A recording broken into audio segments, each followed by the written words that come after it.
Muniz साहब आप बताइएगा, मैंने अपनी पूरी लाइफ टाइम में कोई ऐसा इलेक्शन नहीं देखा सिवाय 70 का इलेक्शन, जो कि शायद मैं नहीं देख सका इस तरह से, लेकिन ज़ाहिर है कि उसके नतीजे में पाकिस्तान दो लख्त हो गया कि जिसके बारे में क़द्रे इत्मीनान का इजहार किया गया हो, कहा गया हो कि कुछ कुछ बेहतर हुआ है। हर इलेक्शन जो है वो मुस्तरद हुआ, हर इलेक्शन जो है उस पर शदीद बेमानी के इल्ज़ाम लगे, हर इलेक्शन पे इस्टेब्लिशमेंट की इंटरवेंशन के इल्ज़ामात लगे, और 2024 का भी हो गया, 2018 का, 2013 का, 2029, 2027, 2028। क्या कभी हमें अपनी लाइफ टाइम में कोई ईमानदार, कोई शफाफ इलेक्शन देखने को मिलेगा? क्या इसका कैसे मुमकिन हो सकता है ये? बहुत शुक्रिया कामरान खान साहब, आपने दुरुस्त कहा कि पाकिस्तान के अंदर हमने तो अपनी ज़िंदगी के अंदर कोई साफ शफाफ इंतखाबात जो हैं उनको नहीं देखा। और आपको याद होगा कि 2018 में भी शोर उठा था कि जी ये इलेक्शन जो है ये साफ़ और शफाफ नहीं है। उस वक्त भी MPAs को हम तो रिपोर्ट कर रहे थे, उनको ज़दकोप किया गया और उनको कहा गया कि आप असम्बलीज़ में ना पहुँचें, आप जो नून लीग मीटिंग्स कर रही थी उसके अंदर मत पहुँचें।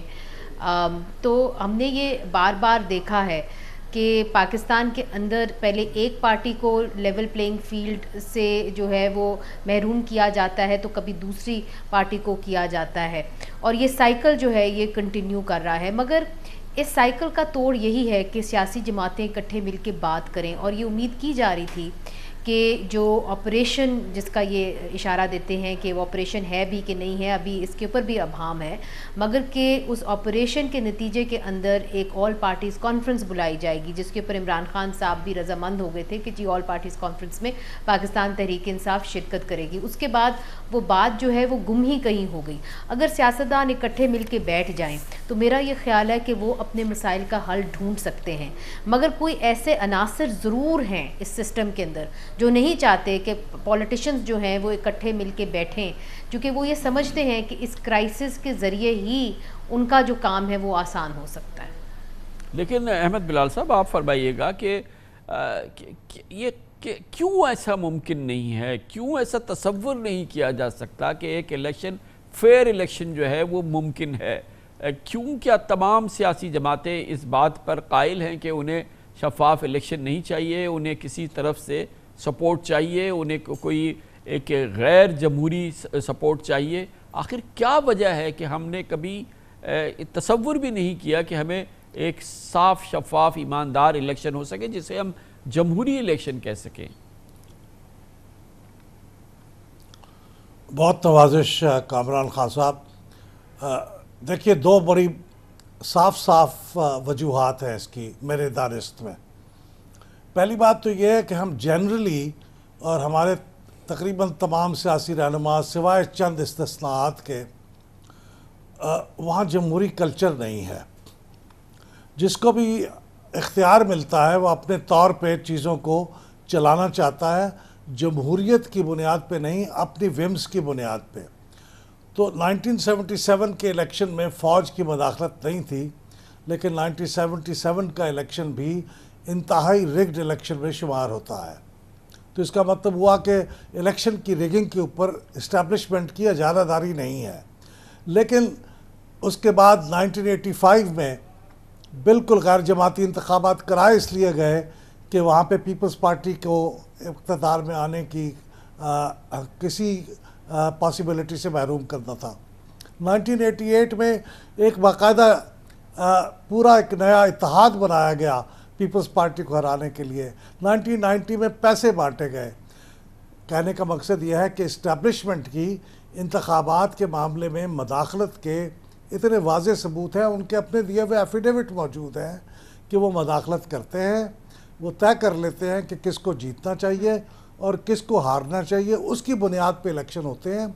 जब तक ये जमहूरी कल्चर हमारे यहाँ नहीं आएगा और इस्टेब्लिशमेंट अपनी मदाखलत बंद नहीं करेगी, फ्री एंड फेयर इलेक्शन होने की पॉसिबिलिटी ही कोई नहीं। हमारे पास तमाम चीज़ें मौजूद हैं, कानून मौजूद है, बेशक मुनीज़ साहब, मगर ये जो इलेक्शन कमीशन मौजूद है। जी, मगर ये जो इलेक्शन कराता है तो इलेक्शन कमीशन कराता है ना। इलेक्शन कमीशन जो है वो कायम किया जाता है, आइन के तहत किए जाते हैं, ये सियासी जमातें करती हैं, और उसके बाकायदा आइनी उसके अंदाज है, आइनी तरीके से उसका क़याम होता है, तो ये इलेक्शन कमीशन जो है आखिर इसको भी कोई ज़िम्मेदार ठहराएगा, या सिर्फ सियासतदानों का कसूर है, या सिर्फ इस्टेब्लिशमेंट का कसूर है, या ये कि ये इलेक्शन कमीशन कोई इदारा ही नहीं है, इसको हमें सीरियस लेना ही नहीं चाहिए? मुनीज़ा साहिबा।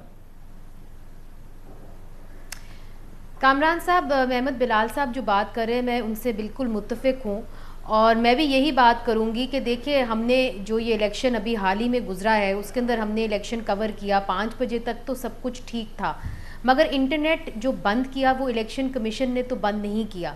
उसके बाद में जो केयर टेकर गवर्नमेंट थी, जो इस्टेब्लिशमेंट के करीब थी, उन्हीं के इंटीरियर मिनिस्टर ने जो है वो और अभी भी वे हैं इंटीरियर मिनिस्टर, उन्होंने ही जो है वो बंद किया।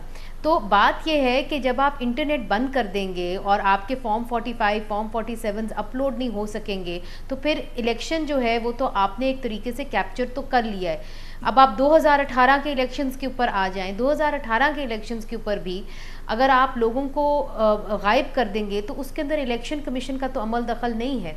तो कहने का मकसद ये है कि election commission does not exist in isolation, वो भी इसी माहौल से निकल के आया है। और अगर आप माहौल ऐसा बना रहे हैं जहाँ पे एक शख्स है जिसके पास बंदूक है और वही फैसला करेगा कि इलेक्शन क्या रुख इख्तियार करता है, तो उसके अंदर फिर इदारे क्या कर सकते हैं?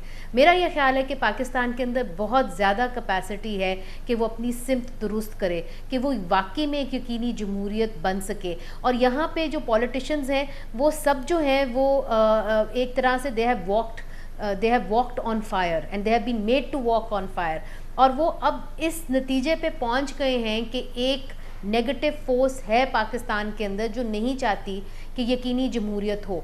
तो फिर अगर ये इकट्ठे मिलके बैठ जाएं तो मैं समझती हूँ कि तमाम इदारे जो हैं उनकी दुरुस्तगी हो सकती है, मगर शर्त यह है कि सियासतदान जो हैं वो इकट्ठे हो जाएं। जब तक वो नहीं होंगे मैं समझती हूँ जो गैर सियासी कुव्वतें हैं उनको मज़ीद तक़वियत मिलेगी। तो अहमद बिलाल साहब, it's like putting cart before the horse के इलेक्शन कमीशन जो कि एक इदारा है, जो कि एक आइनी इदारा है, और ये हमने 9 इलेक्शन देखे, 9 के 9 इंतहाई धांधली ज़दा इलेक्शन हो गए, तो कुछ ना कुछ फोकस तो इलेक्शन कमीशन पे भी आना चाहिए। और जब ये इलेक्शन हो रहे थे 2024 वाले, तो मैं मुसलसल आपसे पूछा करता था कि शायद कुछ बेहतरी आ जाए। 2018 के इलेक्शन में बेपनाह धांधली हो गई, अब बार बेहतरी आ जाए। उससे पहले 2013 के इलेक्शन के बाद आपसे पूछा करता था कि 2018 के इलेक्शन में बेहतरी आ जाए, नहीं आई। मगर ये इलेक्शन कमीशन, और इस दफ़ा के इलेक्शन कमीशन को हमने देखा, और चीफ इलेक्शन कमिश्नर का मैं ओवरऑल देख रहा हूँ जो पिछले तकरीबन 1 साल से जो या उससे ज़्यादा अरसे से जो रवैया रहा है, जो उनकी परफॉर्मेंस रही है, जो जिस अंदाज से इलेक्शन कमीशन ने काम किया है, तो सर पीटने को दिल चाहता है। कब कैसे ये कोई इलेक्शन कमीशन होगा जो कि हमारे यहाँ किसी किस्म के मुनसिफाना इलेक्शन को करा सकेगा? पहले तो मैं बहुत माजरत के साथ मैं एतराफ़ करना चाहता हूँ कि वाकई आपके प्रोग्रामों में मैं तसलसल साथ कहता रहा कि मुझे उम्मीद है कि ये इलेक्शन कमीशन इस दफ़ा फ्री एंड फेयर इलेक्शन कराएगी, क्योंकि ये दोनों जमातों के ताउन से इलेक्शन कमीशन बना है, अपोजिशन और गवर्नमेंट के साथ। और फिर ये कि इस वक्त जो चीफ इलेक्शन कमिश्नर हैं उनका ताल्लुक़ इंतज़ामिया से रहा है, वो इंतज़ामी मामलात को बेहतर समझते हैं, और उनकी ज़िंदगी का ये अब कैरियर का इंतहा है। अब इसके बाद वो क्या करेंगे तो मेरा नहीं ख्याल कि वो चीज़ों को तब्दील करेंगे, लेकिन अनफॉर्चुनेटली मेरी ये तवक्को बिल्कुल गलत साबित हुई। मैं इस बात का एतराफ़ करता हूँ, मुझे बहुत शर्मिंदगी है इस बात पे।